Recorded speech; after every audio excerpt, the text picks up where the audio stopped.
Samweli wa mbere igice cya 13.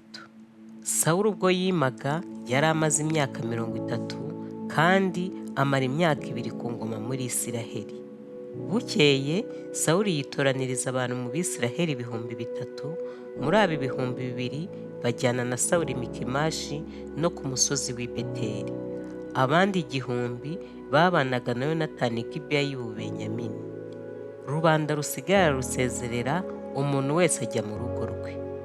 Bukeye Yonatani anesha abanyagihome cy'Abafilisitiya cy'i Geba, Abafilisitiya barabyumva. Hanyuma Sawuli avugisha ihembe mu gihugu cyose kugira ngo Abaheburayo babyumve. Abisiraheli bose bumva bavuga ko Sawuli yanesheje abanyagihome cy'Abafilisitiya kandi ko Abafilisitiya bazinutswe Abisiraheli. Abantu bateranira i Gilugari bakurikira Sawuli. Nuko Abafilisitiya bateranira kurwanya Abisiraheli. Bari bafite amagare 3,000 n'abagendera ku mafarashi 6,000 n'abantu bangana n'umusenyi wo ku kibaya cy'inyanja ubwinshi. Barazamuka bagandika Mikimashi iburengerazuba bw'i Betevani. Abisiraheli babonye ko bari mu kaga kandi ko abantu bashumbirijwe, bihisha mu mavumo no mu bishugi no mu bitare no mu bihanamanga no mu myobo. Kandi bamwe mu Baheburayo bari bambutse Yorodani bajya mu gihugu cy'i Gadi n'i Gileyadi. Ariko Sawuli we yari akiri i Gilugari, abantu bose bamukurikira bahinda umushyitsi. Sawuli amarayo iminsi 7 ategereje Samweli nk'uko yamutegetse. Ariko Samweli atarazi i Gilugari, abantu baratatana bamushiraho. Nuko Sawuli aravuga ati, nimunzanire hano igitambo cyoswa n'ibitambo by'ishimwe yuko turi amahoro. Aherako atamba igitambo cyoswa. Akimara gutamba Samweli baraje, maze Sawuli arasohoka ajya kumusanganira ngo amuramutse. Samweli aramubaza ati, ibyo wakoze ni ibiki? Sawuli aramusubiza ati, nabonye abantu banshizeho batatana. Nawe niwaje mu minsi yategetswe, kandi Abafilisitiya bari bamaze guteranira i Mikimashi, bituma nibwirana ubu ngubu Abafilisitiya bari bumanukire i Gilugari, bantere narahendahenda Uwiteka ngo amumugishe. Nicyo gitumye nihata ntamba igitambo cyoswa. Maze Samweli abwira Sawuli ati, wafuditse, ntiwumviye itegeko ry'Uwiteka Imana yawe yagutegetse, none Uwiteka aba akomeje ubwami bwawe muri Isiraheli iteka ryose. Ariko none ubwami bwawe ntibuzagumaho, Uwiteka amaze kwishakira umuntu umeze nk'uko umutima we ushaka, kandi ni Uwiteka yashyize kuba umutware w'ubwoko bwe, kuko utumviye icyo Uwiteka yagutegetse. Nuko Samweli arahaguruka ava i Gilugari ajya i Gibeya y'i Benyamini. Sawuli aherako abara abantu bari kumwe nawe baba nka 600. Maze Sawuli n'umuhungu we Yonatani n'abari kumwe nawe bicara i Gibeya y'i Benyamini, ariko Abafilisitiya babagerereza i Mikimashi. Bukeye abanyazi b'Abafilisitiya bava mu rugerero rwabo, bica imitwe 3, umutwe umwe unyura mu nzira ijya muri Ofura mu gihugu cya Shuwali, uwundi mu nzira yo mu rugabano rw'impinga rwitegeye igikombe cya Seboyimu cyerekeye mu butayu. Icyo gihe nta mucuzi wari ukiboneka mu gihugu cyose cya Isiraheli, kuko Abafilisitiya bavuze bati, tujye tubuza Abaheburayo kwicurishiriza inkota n'amacumu. Ariko Abisiraheli bose bajyaga bamanuka bajya mu Bafilisitiya, ngo umuntu wese atyarishe uruhabuzo rwe n'isuka ye n'intorezo ye n'umuhoro we. Ariko bari bafite ityazo ryo gutyaza imihoro n'amasuka n'ingobe n'intorezo n'iryo gutyazaho ibihosho. Nicyo gituma ku munsi w'intambara mu bari kumwe na Sawuli na Yonatani, nta n'umwe wari utwaye inkota cyangwa icumu, ariko Sawuli n'umuhungu we Yonatani bo bari babyitwaje. Nuko abanyagihome b'Abafilisitiya barasohoka, bigira mu nzira nyabagendwa y'i Mikimashi. Samweli wa mbere igice cya 14. Bukeye Yonatani mwene Sawuli abwira umuhungu wamutwazaga intwaro ati, ngwino twambuke tujye ku gihome cy'Abafilisitiya hakurya. Ariko ntiyabibwira se. Kandi Sawuli yagumye ahiga iherera munsi y'igiti cy'umukomamanga i Miguroni, ari kumwe n'abantu nka 600. Na Ahiya mwene Ahutubu, mukuru wa Ikabodi mwene Finehasi, mwene Eri umutambyi w'Uwiteka w'i Shilo wambaraga efodi. Ariko abantu ntibamenya ko Yonatani yagiye.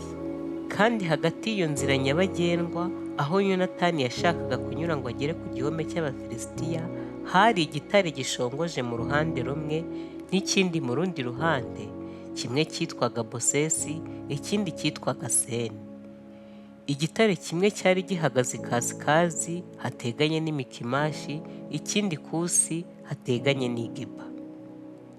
Yonatani abwira umuhungu wari umutwaje intwaro ati ngwino twambuke tujye ku gihome cy'abariya batakebwe, ahari Uwiteka hari icyo yadukorera, kuko nta cyabuza Uwiteka gukiza akirishije benshi cyangwa bake. Umutwaje intwaro amusubiza ati kora ibiri mu mutima wawe byose, hindukira dore ndi kumwe nawe, ndakora icyo umutima wawe wibwira. Yonatani aravuga ati nuko rero twambuke tujye muri abo bagabo twigaragaze, nibatubwira ati nimuhame aho tuhabasange, maze duhagarare twe kuzamuka ngo tubasange. Ariko nibavuga bati nimuzamuke, turahera ko tuzamuke, kuko Uwiteka ari we uba batugabije, kandi icyo ni cyo kitubera ikimenyetso. Nuko bombi bigaragaza ku banyagihome cy'Abafilisitiya. Abafilisitiya bababonye baravuga bati dore Abaheburayo basesurutse mu myobo bari bihishemo. Abanyagihome bahera ko babwira Yonatani n'umutwaje intwaro bati nimuzamuke tubone icyo tubereka. Nuko Yonatani abwira umutwaje intwaro ati nkurikira, kuko Uwiteka abatanze mu maboko y'Abayisiraheli. Nuko Yonatani yuriza amaboko n'amaguru n'umutwaje intwaro amuri inyuma. Maze abanyagihome bagwa imbere ya Yonatani n'umutwaje intwaro, nawe abicamo amukurikiye. Muri urwo rugamba rwa mbere rwa Yonatani n'umutwaje intwaro, bicamo abantu nka 20 mu kibanza gito nk'igice cy'umurima. Maze mu rugerero hacika igikuba, no mu misozi no mu bantu bose, abanyagihome n'ababanyazi nabo bahinda umushyitsi. Isi yose ihinda umushyitsi, habaho umushyitsi mwinshi cyane. Abarinzi ba Sawuli b'i Gibeya y'Ububenyamini babirabutswe, babona inteko zishoka inkungugu zinyuranamo. Maze Sawuli abwira abantu bari kumwe nawe ati nimubare abantu murebe ko hari uwacu watuvuyemo. Bamaze kubara basanga Yonatani n'umutwaje intwaro batabarimo. Sawuli abwira Ahiya ati zana hano isanduku y'Imana, kuko muri iyo minsi isanduku y'Imana yabaga muri Isiraheli. Ubwo Sawuli yavuganaga n'umutambyi, urusaku rwari mu rugero rw'Abafilisitiya ruriyongeranye. Sawuli abwira umutambyi ati kuraho ukuboko kwawe. Nuko Sawuli n'abari kumwe bose baraterana bajya mu ntambara, basanga bacumitana inkota umuntu wese na mugenzi we, baratatana cyane. Kandi hari Abaheburayo babanaga n'Abafilisitiya nk'ubwa mbere, bavuye mu gihugu cyose gihereranye n'aho bakajya mu rugerero rwabo. Nabo barahindukira bifatanya n'Abisiraheli bari kumwe na Sawuli na Yonatani. Kandi Abisiraheli bari bihishe mu gihugu cy'imisozi ya Efurayimu, bumvise ko Abafilisitiya bahunze, nabo babakurikirana muri iyo ntambara. Uko niko Uwiteka yakijije Abisiraheli uwo munsi. Hanyuma urugamba rwunamukana i Betevani. Maze uwo munsi Abisiraheli bararuha. Ariko Sawuli yari yarahije abantu, aravuga ati havumwe umuntu wese ugira icyo arya butaragoroba, ntaramara guhora ababisha banjye. Nuko nta n'umwe muri bo wagize icyo arya. Maze abantu bose bagera mu ishyamba hari ubuki hasi. Bageze mu ishyamba basanga ubuki bushonga, ariko ntihagira umuntu wese ukoze intoki ze ku munwa, kuko batinyaga kurenga indahiro. Ariko Yonatani we ubwo se yarahizaga abantu ntarakumva. Nicyo cyatumye arambura inkoni yitwaje, ayikoza mu ngabo z'ubuki, abuhanaguza urutoki aratamira. Nuko amaso yarahweze. Maze umwe mu bantu aramubwira ati so yihanangirije abantu, arabarahiza ngo ugira icyo arya uyu munsi navumwe. Nuko abantu bagwa isari. Maze Yonatani aravuga ati data yagiriye abantu nabi, nimurorere namwe uko amaso yanjye ahejejwe nuko numvise kuri ubwo buki. Uyu munsi yaba abantu bariye ku masaho banyaza ababisha babo bagahaga, none tuba twarushijeho kwica Abafilisitiya. Maze uwo munsi bica Abafilisitiya uhereye Mikimashi ukageza kuri Ayaloni, ariko abantu bari baguye isari cyane. Bahera ko biyahura mu minyago, banyaga intama n'inka n'inyana, bazisogotera hasi baziryana amaraso. Maze babwira Sawuli bati dore abantu bacumuye ku Uwiteka, kuko baryanye inyama n'amaraso.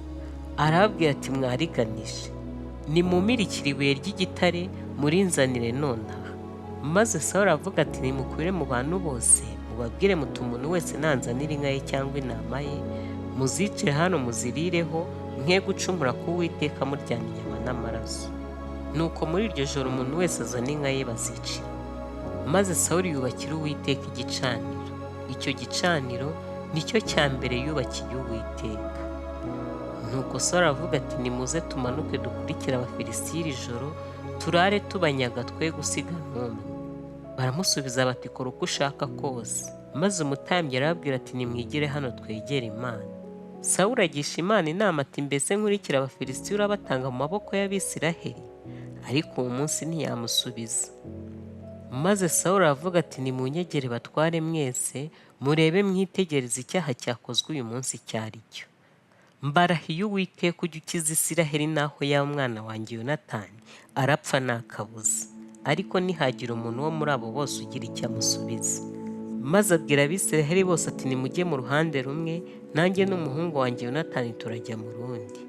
Abantu basubiza Sawuli bati kora uko ushaka. Sawuli abwira Uwiteka Imana ya Isiraheli atuherekana ukuri. Maze ubufindo bwerekana Yonatani na Sawuli. Nuko abantu barakira. Sawuli arongera avuga ati nuko nimudufindire njye n'umuhungu wanjye Yonatani. Bwerekana Yonatani. Sawuli ahera akabwira Yonatani ati mbwira icyo wakoze. Yonatani aramubwira ati koko nakojeje umutwe ngo nari nitwaje umushongi w'ubuki ndumva, none rero nkwiriye gupfa. Sawuli aravuga ati Yonatani nudapfa Imana ibimore ndetse bikabije. Ariko abantu babwira Sawuli bati mbese Yonatani yapfa kandi ari we wazaniye Isiraheli agakiza kangana gatyo? Biragatsindwa. Turahiye Uwiteka uhoraho ntihazagira agasatsi na kamwe ko ku mutwe we gapfuka ngo kagwe hasi, kuko uyu munsi yakoranye n'Imana. Uku niko abantu bakijije Yonatani ntiyapfa. Nuko Sawuli arizamukira arorera gukurikira Abafilisitiya. Abafilisitiya nabo basubira iwabo. Sawuli amaze kwima ingoma ya Isiraheli arwana n'ababisha be bose impande zose, Abamowabu n'Abamoni n'Abanyedomu n'abami b'Isoba n'Abafilisitiya, arababibasira aho yaganaga hose. Abintwaranisha Abamaleki, akiza Abisiraheli amaboko yabanyagaga. Kandi bene Sawuli n'aba Yonatani, Ntashivi na Mirikishuwa. Amazina y'abakobwa be bombi, uwa mbere ni Merabu na murumuna we Mikali.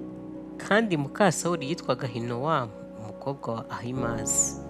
Kandi umugaba w'ingabo ze yitwaga Abuneri mwene Neri, se wabo wa Sawuli. Kandi Kisha ari we se wa Sawuli na Neri se wa Abuneri ni bene Abiyeli. Ku ngoma ya Sawuli yose habaho umurwano mwinshi cyane n'Abafilisitiya. Nuko Sawuli iyo yabonaga umuntu wese w'imbaraga cyangwa w'intwari yaramuhakaga.